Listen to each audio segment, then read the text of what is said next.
in London trying one of the best Indian restaurants in the entire world. We are at Gymkhana. They were just awarded 2 Michelin stars for the 2nd year in a row, and it's one of the hardest reservations to get in London, if not maybe all of Europe. Gordon Ramsay just said Gymkhana is one of the 3 best restaurants in all of London. Best restaurants. Gymkhana, to see Indian food at the top of the chain with potentially 3-star Michelin is just a joy. Let's see if he knows what he's talking about. Let's go, sir.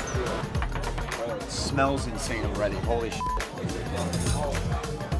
I love this staircase. It's such a vibe. You feel like you're walking down a cruise ship right now, almost like the Titanic. They got velvet staircases, mirrors on the side, and right when you walk down the stairs, there's this awesome bar to your right. How are you? Good. Welcome Super back. happy to be back.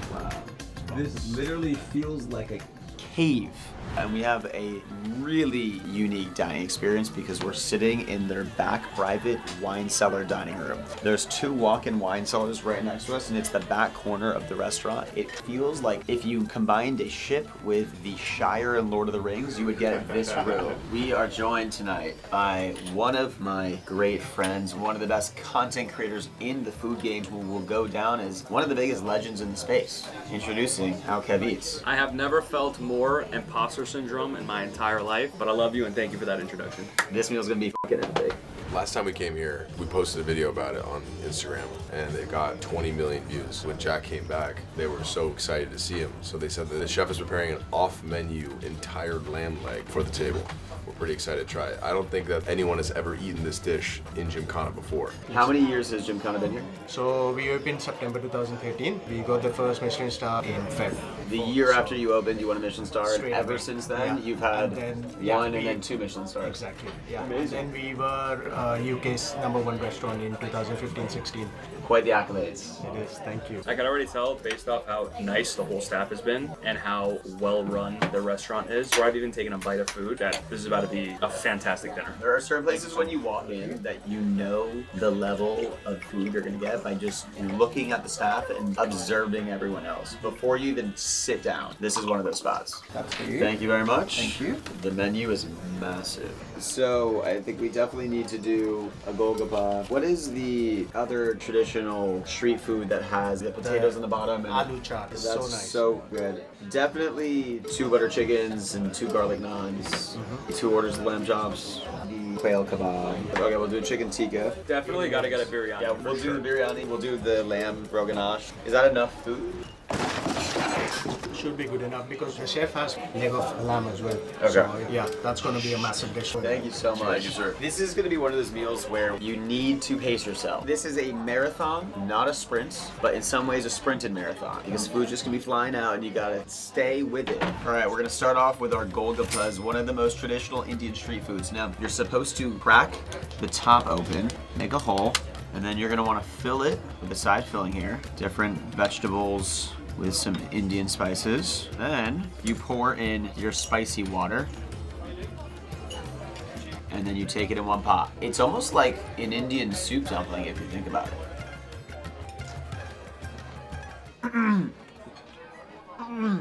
It just bursted down his throat. He's championing right now. I went so OD with the spicy water. You should never go heavy on the spicy water at an Indian restaurant. I But feel like I'm burping my kid. after you get through the spice, the chickpeas and the Indian spices on this side that goes in the golgappa is incredible. Such a unique appetizer. I can't wait to try this. You're supposed to do this in one bite, yeah? Love it. I'm nervous.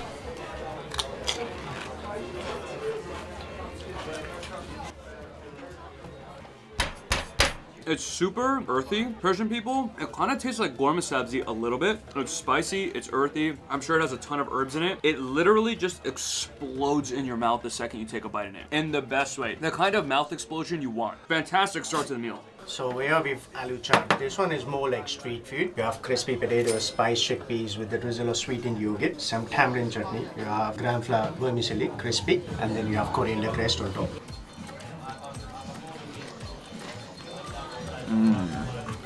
Insane. The chickpeas on the bottom have a super nice spice, but the yogurt and on top, it has the sweetness to it and a little crunch. It's one of the better balanced dishes I've ever tried. And I love tamarind, so this is just so up my alley. It's all tamarind.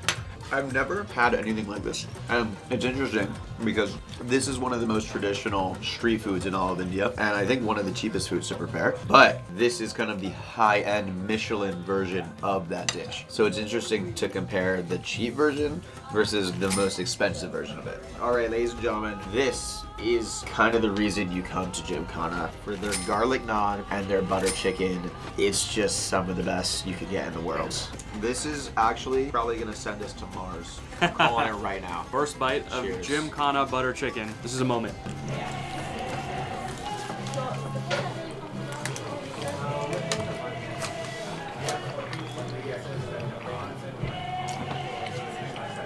God damn.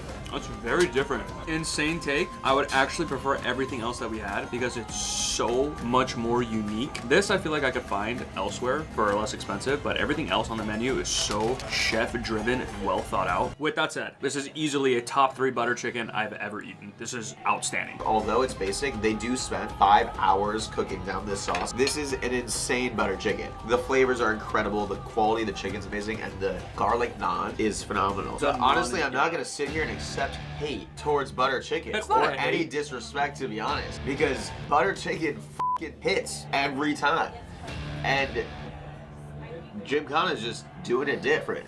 They're not really gonna sit here and take the disrespect. Listen here, you whore. I said this was a top 3 butter chicken. You tat. I said it was still one of the top 3 best butter chicken of my whole life. However, the other stuff are just so unique. And that's fair. I'm just gonna battle you. By the way, on the chef-driven comment. just to be because this is very chef-driven. okay, it is extremely chef driven, I get it, and honestly this is the most tomato forward butter chicken I've ever had, and it almost has like a slight nutty flavor, which you don't typically get in a butter chicken, but you will not find the other dishes anywhere you go. I agree with that. That's fair. It's a more basic dish. It is really tomatoey, It is. way more than I remember. The garlic naan is probably the best garlic naan I've ever eaten also, and that's usually what I get at an Indian restaurant. Yeah, there's more chicken right there. I just want one chicken. That's amazing. There's 2 things. The sauce is insanely flavorful, which is kind of a theme that I've noticed throughout the restaurant. Second reason is the chicken is really tender and delicious. I think they use dark meat chicken. Everyone knows dark meat's better. You could put a load of butter chicken on my f***ing sock and it will taste delicious. Totally agree. On a used condom, on a paper towel, and it will taste lovely. The used condom was kind of wild, to be honest. So over here we've got Amritsari centuries. So we have Oh, lightly those battered are shrimp fire. screenies, which are small scallops, deep fried. These goes really well with dill rind Thai. Look at the coating on that thing. You can see multiple spices stuck to it. And then with a little dill side sauce here.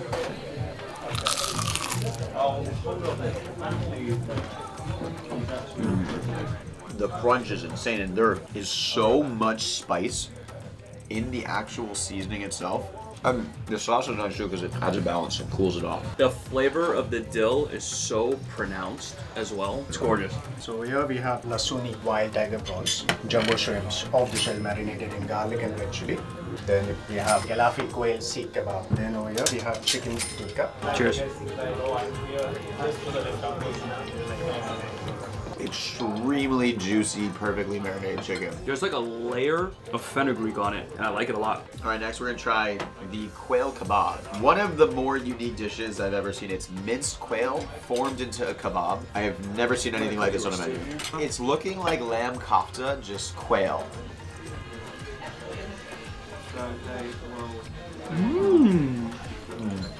I love that.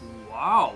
Look at how many spices and onions are stuffed inside of here. There's so much flavor going on, and I like the consistency of the meat. You know what I mean? It kind of has a kofta softness to Yeah, it. it's super juicy and they're super plump, and I think that it's kind of reminiscent of a Persian kubide, but in its own right, it's also very, very true to being Indian, and it's absolutely delicious. I've never really tasted anything like this dish before. Dude, that is arguably the best thing that's at the table so far. This is very good. Look at the seasoning on this shrimp. My God. It's just a complete different color with a nice crust too.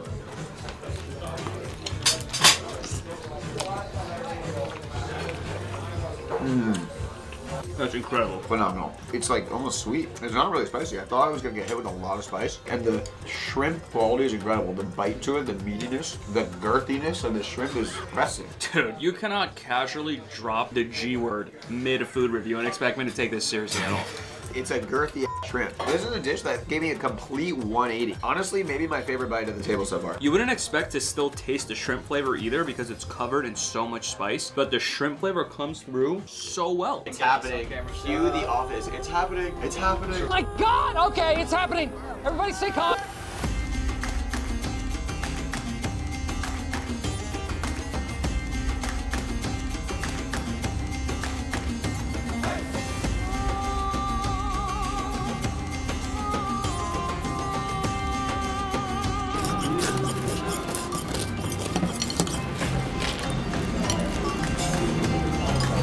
We are going to start off with their famous tandoori masala lamb chops.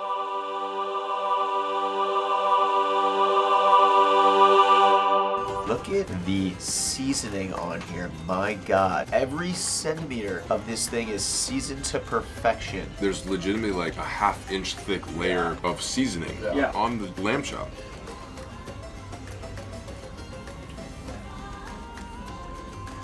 Dude, his teeth just ripped right through that so easily. That is so tender. Oh my God. Better than I remember. That's when you know, when you go to a restaurant 3 times and the dish gets better and better, that's how you know you're at the right restaurant. Gymkhana, straight up, doesn't miss. Every single dish has been phenomenal. Agreed. Next up, we have our slow roasted Indian leg of lamb. And the bone just came right out. This looks unbelievable. The little rice underneath, leg of lamb, some sauce on top. It's so tender. You don't even need the knife. You literally don't need need a knife. You could just go right through it with a fork. Cheers. Cheers.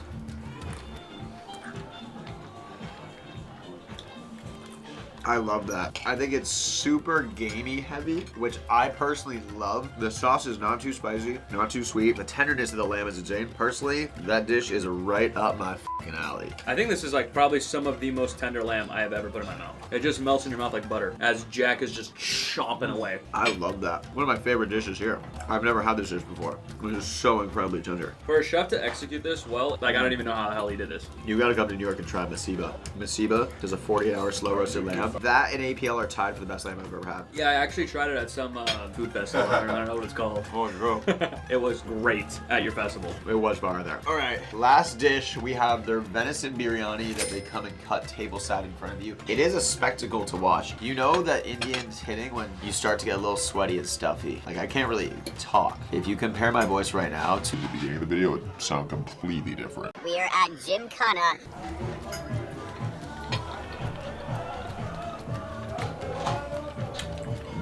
That's awesome.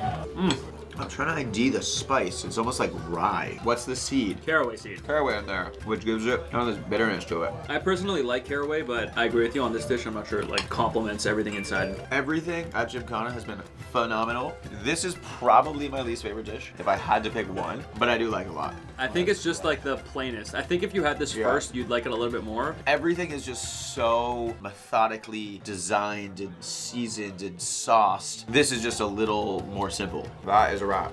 Dessert?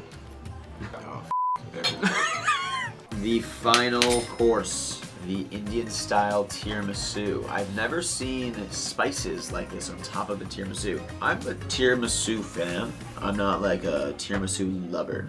Same. I think tiramisu is good. I don't love tiramisu. You're offending our cameraman immensely right now. Just saying how it is. Oh wow. Honestly, just the spoon going in, it's fluffy as f. It is so airy. I have a feeling this is gonna be pretty insane. Yeah, I agree.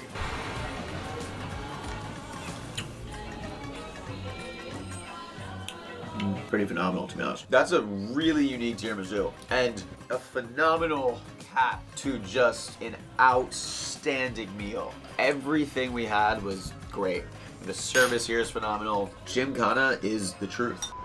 So, okay, would you prefer Lord of the Rings or Star Wars? Easily Lord of the Rings. Not a question. The only series I would consider, not even like taking over Lord of the Rings, but that I think is right there, is Harry Potter. I was just about to Harry ask. Potter's phenomenal, but also Star Wars fell off so hard. The last Star Wars are so first of all, they don't even make sense, and they're so politically correct. Lord of the Rings is the best trilogy of all time, hands down, no questions even asked. Harry Potter is different because it's what, 8 or 9 movies, but Harry Potter is phenomenal. At the end of the day, Lord of the Rings is my favorite. The reason why I feel so strongly that Star Wars is absolutely the right decision is because I haven't seen 7, 8, and 9, and So I you just haven't. That's I just rewatched. You're Wait, hold arguing on. that series is better, but you haven't even finished it. Bro, but those are the only ones worth watching. Lord of the Rings only gave us 3 movies. Okay, and they're all 3 some of the best rated They're movies of all so time. overrated, bro. They don't hold up over the test of time. That is so false. Star Wars, I just rewatched I- for the first time as an adult, and I watched 4, 5, 6, 1, 2, 3, Rogue One, and it was phenomenal. What's the one with Darth Maul? That's one. Phantom Menace. And I watched it for 10 minutes, and I was like, this is the worst animation I've ever seen. It's I not that can't. bad. It's That's made true. for. It's made for That's true. 2-year-olds. That's When bad. you watch Phantom Menace as a kid, you're like, oh my god, this is insane. When you watch as an adult, you're like, this is so corny. What?